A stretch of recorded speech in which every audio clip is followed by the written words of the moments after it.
Annonceurs, entrepreneurs, promoteurs et chefs d'entreprise, choisissez dès à présent votre meilleur partenaire média, Ideal Production. Ideal Production est basé à Cotonou au Bénin. Ideal Production, le partenaire exclusif de Sika TV en Afrique.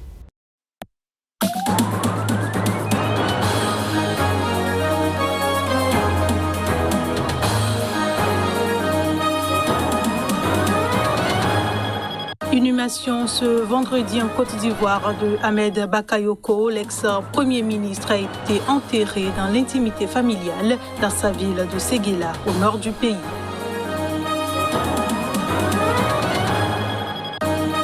Du renfort déployé dans la zone de Banibangou, dans l'ouest du Niger, la région a été le théâtre d'un massacre perpétré par des djihadistes présumés qui a fait 66 morts.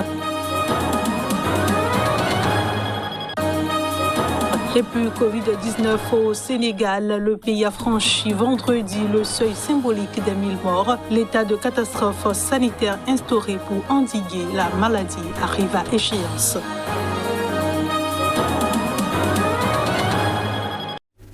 Voilà pour le sommaire de cette édition. Bonsoir et bienvenue à tous. Le défunt Premier ministre ivoirien Ahmed Bakayoko, décédé le 10 mars à 56 ans, a été inhumé dans l'intimité familiale ce vendredi dans sa ville de Séguéla, au nord du pays. Plusieurs imams se sont joints à la dernière prière dite pour l'inhumation. Reportage. Auparavant, de nombreuses personnalités, dont le président Alassane Ouattara, toutes de blanc vêtues, ont pris part à la prière mortuaire dans la mosquée de la ville en présence de 400 imams. Mercredi, l'hommage national à Ahmed Bakayoko s'était déroulé dans l'enceinte du palais présidentiel à Abidjan en présence du président Alassane Ouattara et de son épouse Dominique, ainsi que de plusieurs chefs d'État voisins, dont le Burkinabé Roch Marc Christian Kaboré, le Ghanéen Nana Akufo-Addo et le Guinéen Alpha Condé. Ahmed Bakayoko, qui était également ministre de la Défense, avait été évacué en France le 18 février par avion spécial pour raison de santé avant d'être transféré dans un hôpital en Allemagne au moment où se tenaient des élections législatives dans son pays. Malgré son absence, il a été très largement réélu député dans son fief de Séguéla. Il avait succédé en juin 2020 à Amadou Koulibaly, décédé quelques jours après son retour d'une hospitalisation et d'une convalescence de 2 mois en France pour des problèmes cardiaques. Les opposants ont tenu à saluer la mémoire d'Ahmed Bakayoko, apprécié dans tous les camps d'un pays marqué par de fortes tensions politiques. L'ex-président Laurent Gbagbo en liberté conditionnelle à Bruxelles, après son acquittement en première instance par la Cour pénale internationale, a ainsi différé son retour au pays prévu à la mi-mars, affirme dans un communiqué le secrétaire général du Front populaire ivoirien. Il entend ainsi s'associer pleinement dans la pure tradition africaine au deuil qui frappe la Côte d'Ivoire avec la brutale disparition d'Ahmed Bakayoko, selon le test. Samia Suluhu Hassan a appelé vendredi la Tanzanie à l'unité après être devenue la première présidente du pays prenant la succession de John Magufuli. La mort de ce dernier, annoncée mercredi, reste entourée de mystères. Samia Suluhu Hassan, musulman de 61 ans, originaire de l'archipel semi-autonome de Zanzibar, a prêté serment ce vendredi matin à Dar es Salaam. Elle doit rester au pouvoir jusqu'à la fin prévue du mandat de John Magufuli, soit 2025. Je peux assurer aux Tanzaniens que rien n'ira mal pendant cette période. Nous allons reprendre là où Magufuli s'est arrêté, a déclaré Hassan dans une brève allocution. Soyons patients et unissons-nous pour avancer, a-t-elle ajouté. Elle est l'une des 2 femmes actuellement au pouvoir en Afrique, avec l'Éthiopienne Sahle-Work Zewde, dont les fonctions sont honorifiques. Je suis fière que Samia ait prêté serment en tant que présidente parce que nous les femmes en sommes capables. Actuellement, Samia va poursuivre les traces et les plans que le CCM a mis en place et ainsi elle fera avancer l'agenda. Je crois en Samia.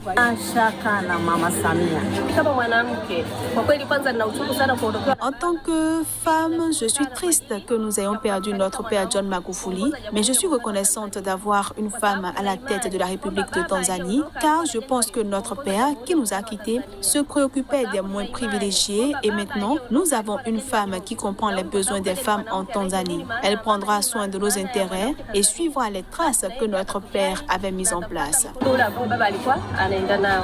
Fidèle du parti Chamacha Mapinduzi, qui a gravi les échelons du pouvoir depuis 20 ans, Samia Suluhu Hassan avait annoncé mercredi soir la mort du président John Magufuli. Son principal opposant, Tundu Lissu, a assuré ce jeudi que selon ses propres sources, Magufuli est mort du coronavirus mercredi de la semaine dernière. Je le disais en titre, au Niger, l'armée a déployé des renforts dans la zone de Bani-Bangou dans l'ouest du pays. Cette région a été le théâtre d'un massacre perpétré par des djihadistes présumés qui a fait 66 morts selon un nouveau bilan, a annoncé le ministre de l'Intérieur lors d'un entretien. Des précisions. Le massacre à Bani-Bangou est de trop, soutient le ministre de l'Intérieur du Niger. Un ras-le-bol qui se matérialise par un déploiement militaire dans la région. Les succès que l'armée a eu, le succès des opérations conjointes avec les forces du G5 Sahel, le succès de l'opération Barkhane ont totalement désorganisé les terroristes et au fond, ils sont aux abois. Et c'est parce qu'ils sont aux abois qu'ils mènent des actions d'éclat de ce type pour montrer qu'ils existent. La zone est totalement occupée par l'armée qui s'est déployée et qui est en train d'assurer la sécurité des différents villages en attendant qu'on mette en place de façon progressive toutes les mesures sécuritaires que nous avons prévues. D'autres mesures sécuritaires sont prévues et seront mises en place de façon progressive, a assuré le ministre, évoquant des patrouilles de village en village et des escortes pour aller vers les marchés s'approvisionner afin que la vie économique et sociale se poursuive. Il n'a pas souhaité préciser le nombre de soldats envoyés en renfort. Toutefois, la télévision publique nigérienne Télé Sahel a annoncé vendredi le renforcement des effectifs des forces de défense et de sécurité dans ces zones avec le déploiement supplémentaire très bientôt de 500 agents en fin de formation. Dans une interview diffusée sur plusieurs chaînes de télévision privées sénégalaises, Adji Sarr, qui a porté plainte pour viol contre le chef de l'opposition Ousmane Sonko et dont l'arrestation ultérieure a été suivie de violences meurtrières à Dakar, réitère ses accusations. Elle affirme qu'elle souhaite la poursuite des procédures judiciaires. Le conseil de l'opposant s'est aussi prononcé après cette sortie. Dans une interview diffusée sur plusieurs chaînes de télévision privées, Adji Sarr a dit avoir été contrainte par le chef de l'opposition Ousmane Sonko d'entretenir des relations sexuelles avec lui et menacée de représailles en cas de refus. La première fois, Ousmane Sonko m'a étranglée et m'a demandé de me coucher par terre en me menaçant avec des armes. Il disait que personne n'allait croire à cette histoire si je la raconte et que ma patronne n'allait jamais accepter de perdre un client comme lui. Durant l'interrogatoire, quand le gendarme Oumar Touré m'a demandé si j'étais enceinte ou pas, je lui ai explicitement dit que j'étais enceinte d'Ousmane Sonko. Fina, la gérante du salon de massage, a dit devant l'enquêteur qu'elle a pensé à Ousmane Sonko quand je lui ai annoncé ma grossesse et qu'elle n'était pas surprise de cette nouvelle. D'ailleurs, elle m'a proposé de prendre un café et du coca pour avorter. Café pour Au-delà du viol, je défie Ousmane Sonko de jurer sur le Saint-Coran qu'il n'a jamais eu de rapport sexuel avec moi. Les gens parlent de viol répété, mais moi, je ne sais même plus le nombre de fois où nous avons eu de relations sexuelles. S'il le jure, je retire ma plainte. Début mars, le Sénégal a été le théâtre d'affrontements entre jeunes et forces de l'ordre, de pillages et de saccages après l'arrestation d'Ousmane Sonko, troisième de la présidentielle de 2019, et pressenti comme un des principaux candidats à celle de 2024. La défense de l'opposant a dit jeudi se concentrer sur la procédure judiciaire en cours contre le client plutôt que de répondre publiquement à l'intervention devant la télévision de celle qu'il accuse de viol.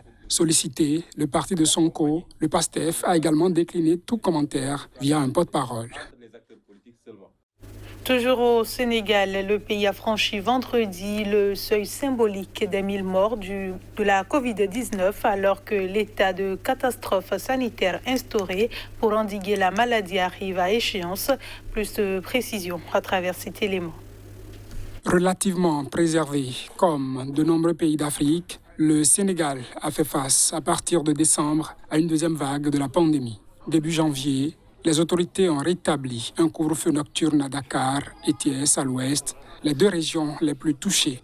8 nouveaux décès ont été annoncés vendredi, ce qui porte à 1003 le nombre de personnes décédées de Covid-19 dans ce pays de plus de 16 millions d'habitants. Au total, plus de 37 500 cas de Covid ont été recensés, mais le rythme des nouvelles contaminations quotidiennes est en recul depuis un mois. Après avoir culminé à près de 400 début février, il s'établit à une moyenne d'environ 150 actuellement. Ces chiffres encourageants, le lancement de la campagne de vaccination et la volonté des autorités d'apaiser un climat social alourdi par les difficultés liées au couvre-feu ont poussé le président Macky Sall à annoncer le 8 mars la fin de l'état de catastrophe sanitaire dès ce vendredi 19 mars à minuit. Un porte-parole du gouvernement a précisé vendredi à l'agence France Presse que cela entraînerait la fin du couvre-feu de minuit à 5 heures du matin, jusqu'ici en vigueur. La logique de l'affrontement. Et puis en Bolivie, plusieurs personnes se sont rassemblées devant le centre de détention de l'ancienne présidente Janine Áñez. Elle est incarcérée puisqu'accusée d'avoir mené un coup d'État contre l'ex-président Evo Morales. Sa fille et des manifestants demandent une assistante médicale après que l'ancienne présidente a souffert d'une décompensation. Illustration. Ma mère est dans un état de santé délicat. Elle a de l'hypertension, elle souffre d'une pression artérielle élevée. Hier, nous sommes venus avec l'avocat qui a pu entrer et la voir et qui a dit qu'elle était en mauvaise santé. Ce que les avocats me disent, c'est que selon la loi du régime pénitentiaire, ils disent qu'ils peuvent couvrir les besoins d'urgence, mais pas les besoins de base. Plus d'un jour s'est écoulé et nous attendons toujours que ma mère soit assistée. C'est inhumain. Il menace la santé et la vie de ma mère. Selon la loi du régime pénitentiaire, chaque détenu dans la prison donne les numéros de ses proches et c'est leur obligation d'appeler un parent qui peut entrer pour la voir. Pour ma mère, ce n'est pas le cas. Je ne comprends pas pourquoi. Le seul intermédiaire est l'avocate. Elle seule a pu entrer aujourd'hui et ce matin et me dit que la santé de ma mère est très fragile, qu'elle est un peu stable, mais qu'elle est en très mauvais état, qu'elle a besoin d'une assistance médicale urgente. C'est ici que se referme cette édition. Merci de votre fidélité et bonne suite de programmes sur Sika TV.